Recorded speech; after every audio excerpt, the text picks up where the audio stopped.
One thing I just want to run across the panel here, and we can start at this end with Mike Berry.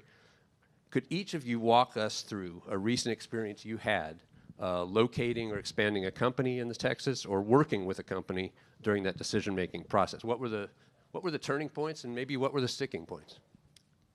So we just did a project, very exciting project with a company called Wistron, Taiwanese contract manufacturer to NVIDIA. So it really is, they came as a package, Wistron and NVIDIA. And I think the significant part of that project was that it was an output of the Trump administration's push towards more AI, more chip-related advanced manufacturing in this country, and also tied very closely to the data center expansion that we're seeing. And I think the uniqueness of that was, and it's indicative of sort of some of these national security and critical industry sector manufacturing pushes that we're beginning to see, is that they were on a super fast track because of the pressures coming really from the administration, but also to stand up bricks and mortar capital in our country to expand manufacturing. So it happened super fast. The state was very, very responsive. The local municipalities were very, very responsive in terms of accelerating not just incentives, but also permitting, et cetera. So I think it's indicative of the business environment that we're enjoying here in Texas. John Boyd. Yeah, I would highlight UPS, which is one of our major clients. We do a dozen or so projects for them every year. And they're expanding a lot here in Texas, in Mesquite, in El Paso, in Schertz, outside of San Antonio. They have a major facility at Alliance, Texas, also. And UPS is an interesting company. It's sort of indicative of the current labor market with the role that AI and automation and robotics are playing. And when you look at the logistics sector, particularly the growth of cold storage, supplying pharmaceutical and food and beverage growth, these are highly automated facilities. So you think about Texas being a shining star, its connectivity advantages with respect to logistics, market access, reliable utilities, but also automation and robotics. I can tell you that El Paso Community College, Dallas College, UTI in San Antonio are all leaders and enjoy terrific relationships with UPS. We have similar case study examples on the automation front with PepsiCo in Houston also. Thank you, John. Charlie, you've got a unique perspective on this question. Yeah, no, I appreciate it. Like so many of us, I moved my family to Texas 25 years ago and became a first-time CEO 24 years ago. And it was a private equity-backed company that was based in Boston.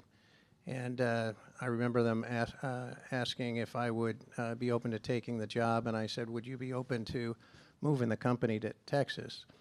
And over the last 24 years, I've brought 4 additional companies to Texas, one from Denver, 2 from California, over 5,000 employees.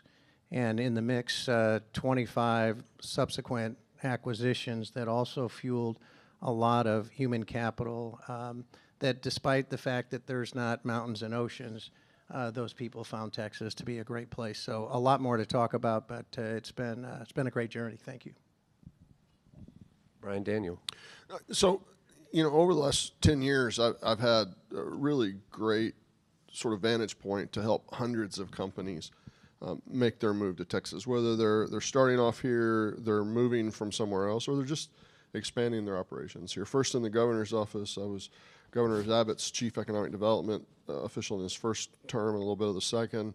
Then I went to the Workforce Commission. We really help people iron out their workforce type issues. You know, companies that are looking at Texas, they're looking at some very specific things. It's where their customers are, maybe it's where their suppliers are, and maybe they're just really like fleeing some sort of oppressive state government in another state.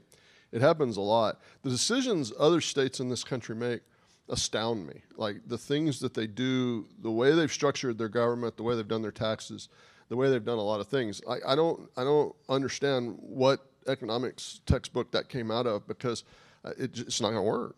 And I think in Texas, probably 20 years ago, we made a decision that we're not going to repeat some things from the past that have been really problematic for us. So, I mean, the average age in this room is actually pretty young. You guys remember Texas as it is now. You're hopeful for the job you're going to get. Look, when I graduated from college in the early 90s, we just wanted a job. And when we were 7 years removed from the banks closing and oil had crashed to nothing, and there was nothing. And it was because we had all our eggs in one basket. Coming out of the 80s into the 90s, I think a lot of local leaders made some good decisions. Business leaders, elected officials, the state became involved with some really good decision making. And they've made this environment in which companies can really contemplate the ability to move that. Now, here's the interesting thing for me. I mean, there's a lot more to this story, but we got 27 minutes left on this, and there's a lot more to cover. I'm happy to talk to anybody about it in length if you want. That environment, that ability to do that, knowing the people that can connect you to get that done, that's all great. And I literally hundreds of companies I got to participate in some form or fashion with. Every one of them was very cool. And then in August of this year, I was hired to be the new president of NYSE Texas, the new stock exchange in Texas. We're up and running as of March. I joined in August. And now I've got a company that's relocated to Texas from another place that is here because of the customers here in Texas, the businesses here in Texas, all the things that I have been talking about for 10 years. Now I'm on the business side of that. And here's two takeaways, and then I'll have to give my time back. The first is, thank goodness I was right about all the stuff I'd been selling for the 10 years prior to that, because I was. I'm thankful for that. And secondly, I get it now. This is a place where you can actually contemplate how you're going to grow. There will not be unnecessary obstructions put in that. It's up to you to figure out how to serve your customers, how to get things done, how to comply with the regulations that we all know what they are, and how to be part of a state that wants to see businesses succeed. And I'm happy to be part of a state that wants businesses to succeed. Thanks, Brian. So I'll be very quick.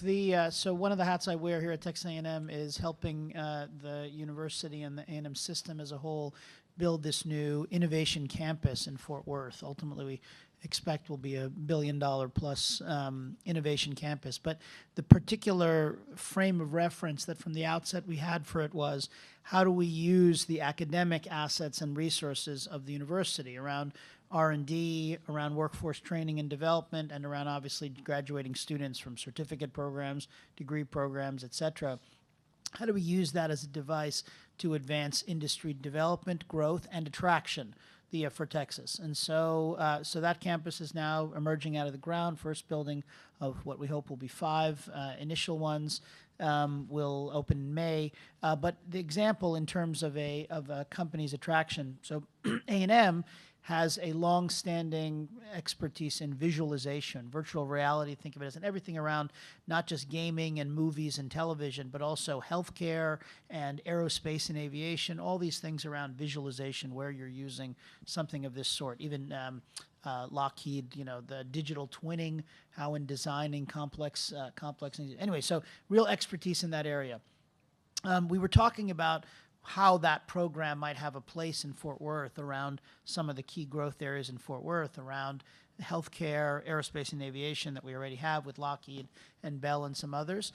And there's a company, a gaming company, turns out a very kind of prominent, successful gaming company based in Seattle, that had been looking around the country trying to figure out where they would relocate to, because they had realized that it had become very hard for them to continue to do business in Seattle. And it turns out there were a couple of investors in that company from Fort Worth who heard about A&M. They didn't know anything about A&M's strength in this visualization space, but they heard about it, they engaged with it, they engaged the company, and in turn said, hey, why are you not looking at Fort Worth? In Fort Worth, you're going to get all the benefits of Texas generally, but you're also going to find this academic partner who's there to provide you future employees, to help for your workforce training, and to collaborate on cutting-edge research. So that's now emerging as that company is in the process of relocating from Seattle to Fort Worth.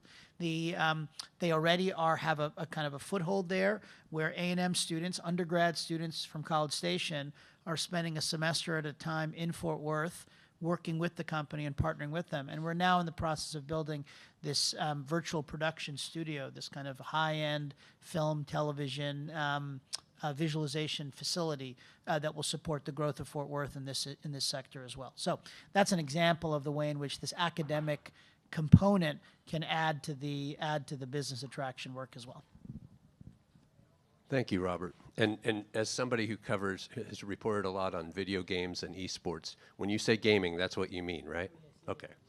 The folks in Las Vegas have a different definition of gaming. As do their lawyers.